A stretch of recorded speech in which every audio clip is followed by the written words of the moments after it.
Welcome to our YouTube channel. आप सबों का हमारे इस यूट्यूब चैनल पर बहुत बहुत स्वागत है।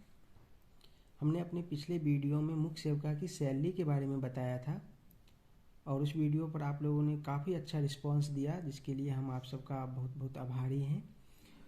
उसके कमेंट सेक्शन में मैंने देखा तो बहुत सारी रिक्वेस्ट मुख्य सेविका के प्रमोशन के बारे में लोग जानना चाह रहे थे। बहुत सारे लोगों ने रिक्वेस्ट किया था कि इसके प्रमोशन के बारे में बताइए, क्या कैसे होता है। तो मैंने सोचा कि एक सेपरेट वीडियो जिसमें मुख्य सेविका के प्रमोशन के बारे में अच्छे से बताया गया हो, क्योंकि आप YouTube पे देखिए तो जितने भी लोग हैं तो आधे अधूरे जानकारी के साथ, किसी को भी कुछ भी इसके बारे में संपूर्ण रूप से जानकारी नहीं है। गजब बेइज्जती है। तो चलिए देखते हैं हम मुख्य सेविका के प्रमोशन के बारे में। तो मुख्य सेविका के प्रमोशन के बारे में जानने से पहले हम नीचे से शुरू करते हैं, यानी विलेज स्तर से, ग्रामीण स्तर से हम शुरू करेंगे। फिर उसके बाद ब्लॉक लेवल पे जाएंगे और डिस्ट्रिक्ट लेवल पे जाएंगे। ठीक है, चलिए देखते हैं कि इस डिपार्टमेंट में ग्रामीण स्तर पे कौन कौन से स्टाफ होते हैं। तो हमें पता है कि प्रत्येक लगभग 1000 जनसंख्या पे एक आंगनवाड़ी केंद्र और उससे कम जनसंख्या पर एक मिनी आंगनवाड़ी की स्थापना की जाती है। ये तो आप लोग, मुझे पता है कि पढ़ चुके होंगे, क्योंकि इसके सिलेबस में भी है। तो मैं पहले बता दूं कि एक आंगनवाड़ी में एक आंगनवाड़ी कार्यकर्ती होती है और उसके साथ उसकी सहायता के लिए एक आंगनवाड़ी सेविका होती है। ठीक है, अब ये बात ध्यान रखिएगा, ये जो दोनों होते हैं ये राज्यकर्मी नहीं होते। राज्यकर्मी जैसे कि उत्तर प्रदेश सरकार के सरकारी राज्यकर्मी नहीं होते हैं ये लोग। ठीक है, इनको एक निश्चित मानदेय दिया जाता है, इनको कोई वेतनमान नहीं दिया जाता। जैसे कि मैं यहाँ पे लिख चुका हूँ, देखिए, इनको मानदेय के रूप में 5500 रुपये आंगनवाड़ी कार्यकर्ती को दिया जाता था। इस साल से 500 रुपये और बढ़ा दिया गया है और अब इन्हें कुल 6000 रुपये दिया जाता है एक महीने का। इसी प्रकार जो मिनी आंगनवाड़ी कार्यकर्ती है उनको पहले 4250 रुपये दिया जाता था, वर्तमान में 500 रुपये और बढ़ा दिया गया है, तो अब इन्हें 4750 रुपये दिया जाता है। और आंगनवाड़ी सेविका, उनको पहले 2750 रुपये दिया जाता था, 250 रुपये अब बढ़ा दिया गया है और उन्हें अब कुल 3000 रुपये पर मंथ दिया जा रहा है। ठीक है, तो ये तो आप देख लिए कि ग्रामीण स्तर पे कौन कौन से स्टाफ होते हैं इसमें। यहाँ पे एक और बात याद रखिएगा, इनकी कुल संख्या यूपी में अगर देखा जाए तो कुल 3,68,029 है। ठीक है, इस संख्या को याद रखिएगा, हो सकता है आपके एग्जाम में भी पूछ दे कि कुल आंगनवाड़ी कार्यकर्ती और आंगनवाड़ी सेविका की संख्या यूपी में कितनी है, तो 3,68,029। ठीक है, सॉरी 3,68,129। ठीक है, चलिए अब हम देखते हैं मुख्य सेविका के बारे में। देखिए, ये जो आंगनवाड़ी कार्यकर्ती है इसका भी प्रमोशन मुख्य सेविका के रूप में होता है। हम देखेंगे मुख्य सेविका की नियुक्ति जो है किस प्रकार होती है। तो मुख्य सेविका की नियुक्ति दो प्रकार से होती है। एक 50% जो है ये डायरेक्ट होता है। क्या होता है? डायरेक्ट। डायरेक्ट जैसे कि आप लोगों की अभी वैकेंसी है, ये डायरेक्ट है, मतलब इसके लिए किसी प्रकार की एक्सपीरियंस की ज़रूरत नहीं है। आप लोग अगर ग्रेजुएशन कर चुके हो एक निर्धारित सब्जेक्ट से तो आप इसके लिए एलिजिबल हो। दूसरा 50% जो है ये इन लोगों से भरा जाता है, आंगनवाड़ी कार्यकर्ती से।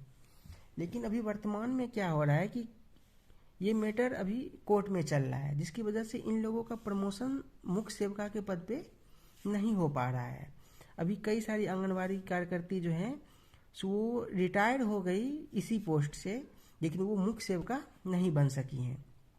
ठीक है, अब चलते हैं मुख्य सेविका के बारे में। तो मुख्य सेविका की सैलरी के बारे में तो हम बता ही चुके हैं आप लोगों को। इसी पोस्ट के लिए आप लोग फॉर्म भरे हैं और आप लोग जानना भी चाह रहे होंगे कि इस पोस्ट की यहाँ से प्रमोशन कैसी होगी, ये पोस्ट कैसी है, तो हम सब कुछ बताएंगे इस वीडियो में। तो जैसा कि हमने बताया था कि मुख्य सेविका लेवल 5 का जॉब है, और अगर आप लोगों को पता नहीं है कि लेवल 5 क्या होती है तो आप जाइए, डिस्क्रिप्शन बॉक्स में पिछले वीडियो का लिंक है, वहाँ पे जाके देखिए, मैंने बताया है पिछले वीडियो में मुख्य सेवका के सैलरी के बारे में मैंने विस्तृत रूप से वहाँ बताया है, तो आप जाके देख सकते हैं। इसकी कुल सैलरी 44,000 रुपया हो अभी वर्तमान में है। और देखिए कितना अंतर है, एक आंगनबाड़ी कार्यकर्ती की सैलरी 6,000 रुपये पर मंथ और एक सेवका की सैलरी 3,000 रुपये है वर्तमान में। वहीं मुख्य सेवका की सैलरी 44,000 रुपये पर मंथ है। इतनी खुशी मुझे आज तक नहीं हुई। अबे रुक ये ले, इतनी खुशियाँ। और ये जो है ये राज्य कर्मी यानी उत्तर प्रदेश, यानी इसको बोल सकते हैं ये सरकारी सेवक होते हैं मुख्य सेवका। यहाँ तक जो है ये लोग सरकारी सेवक नहीं होते हैं। यहाँ आंगनबाड़ी कार्यकर्ती या आंगनबाड़ी सेवका ये सरकारी नहीं होते हैं। लेकिन यहाँ से जो है कई लोग पूछ रहे थे कि क्या ये अस्थाई है। ये बिल्कुल अस्थाई है। आप 2 साल तक प्रोबेंशन पीरियड पे रहते हैं। जैसे ही 2 साल पूरा होता है, आपका प्रोबेंशन पीरियड ख़त्म होता है, आपकी सेवा अस्थाई कर दी जाएगी और आप 60 साल तक जॉब कर पाएंगे। ठीक है, तो अब तो ये कन्फ्यूजन नहीं है कि ये अस्थाई है या नहीं। ये एक अस्थाई पोस्ट है और बहुत ही अच्छी पोस्ट है। मैं अभी आगे बताऊंगा कि इसमें क्या क्या सुविधाएं हैं। ये बड़ी अच्छी बात कही आप। जब आप मुख्य सेवका के रूप में करीब करीब 12 से 15 साल तक काम कर लेते हैं तो आपका प्रमोशन बाल विकास परियोजना अधिकारी के रूप में हो सकता है। यहाँ भी जैसे बाल विकास परियोजना अधिकारी है, ये लेवल 8 की जॉब होती है, यानी उनकी अभी वर्तमान में कुल सैलरी 75,000 रुपये है। तो इनकी नियुक्ति प्रक्रिया क्या है कि 50% तो PCS के थ्रू, जैसे UP PCS होती है उसके थ्रू ये रिक्रूट किए जाते हैं, जबकि 50% प्रमोशन के द्वारा मुख्य सेवका जो है 50% सीट इनके लिए, मुख्य सेवका के लिए ये रिजर्व होता है बाल विकास परियोजना अधिकारी का। और इन्हीं लोग जो सीनियर होते जाते हैं उनको इस कोटे के तहत बाल विकास परियोजना अधिकारी के रूप में नियुक्ति दी जाती है। तो इस प्रकार मुख्य सेवका का जो है सबसे पहले बार प्रमोशन बाल विकास परियोजना अधिकारी के रूप में दिया जाएगा। लेकिन सुनने में तो ये बहुत अच्छा लगता है कि प्रमोशन आपका CDPO के रूप में हो जाएगा, लेकिन एक हार्श मतलब कहें कि एक कड़वी सच्चाई ये भी है कि इस प्रक्रिया में काफ़ी अधिक समय लग जाता है। जैसे कि कई लोग बता रहे हैं कि 8 साल में बन जाते हैं, 10 साल में। तो जहाँ तक मैंने पता किया है, ये मुख्य सेवका से बाल विकास परियोजना अधिकारी बनने में करीब करीब मान लीजिए 12 से लेके 16 वर्ष तक लग सकता है। लेकिन हाँ, आप बन जरूर जाएंगे अगर आपका CR बिल्कुल साफ है, कभी रिश्वतखोरी वगैरह में पकड़े नहीं गए हैं, आप मतलब कोई गंभीर इल्ज़ाम अगर मुख्य सेवका पे नहीं लगा है, तो वो CDPO जरूर बन जाएंगे अपने कार्यकाल में। ठीक है, अब देखिए CDPO को क्या क्या विशेष सुविधाएं मिलती है। अगर आप CDPO बन जाएंगे ना, तो एक ऑफिसर वाली सभी सुविधाएं आपको उपलब्ध हो जाएगी। जैसे कि इसमें से एक विशेष सुविधा मैं बताता हूँ, इनको गवर्नमेंट व्हीकल उपलब्ध हो जाती है। जैसे कि अभी फिलहाल तो स्कॉर्पियो इनको दी जाती है एक ड्राइवर के साथ। और आप सब जानते हैं कि सरकारी गाड़ी और एक ड्राइवर के साथ जब आप चलते हैं तो वो जो मज़ा होती है ना, वो आपको फॉर्च्यूनर और ऑडी भी नहीं दे सकती, मर्सिडीज भी नहीं दे सकती। इतनी खुशी मुझे आज तक नहीं हुई। अबे रुक ये ले,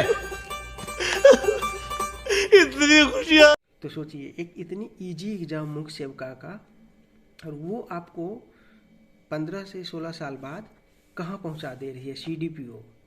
हाँ, जहाँ पर आपको एक गाड़ी मिल जाएगी, एक ड्राइवर मिल जाएगी, वो भी सरकारी खर्चे पर। तो कुल मिला के बहुत अच्छी पोस्ट है ये। और जब आप CDPO के रूप में करीब करीब फिर से 10 से 12 साल रह जाते हैं, तो आपका जो है अगला प्रमोशन होता है जिले स्तर पे DPO के रूप में। ठीक है, यहाँ करीब 10 से 12 साल और अगर इस रूप CDPO के रूप में काम कर लेते हैं तो अगला प्रमोशन होता है DPO के रूप में। लेकिन ये जो है ना, ये DPO, यहाँ पे मुख्य सेवका वाले लगभग 9 के बराबर ही लोग पहुँचते हैं। यहाँ पे वही लोग पहुँचेंगे जो मुख्य सेवका की नौकरी मुश्किल से 20 से 21 साल के एज में जो मुख्य सेवका बन जाती है लड़की, वही इस पोस्ट पे पहुँच सकती है। अन्यथा अधिकांश लोग CDPO से ही रिटायर कर जाएंगे। ठीक है, तो वैसे हम देख लेते हैं कि DPO जो होते हैं, जिला कार्यक्रम पदाधिकारी, वो लेवल 10 का पद है और इसकी सैलरी अभी वर्तमान में कुल 95,000 रुपये है। तो यही है प्रमोशन की आज की वीडियो। आप मुख्य सेवका से 10 से 12 साल में बाल विकास परियोजना अधिकारी बन जाते हैं और उसके 10 से 12 साल में जिला कार्यक्रम पदाधिकारी।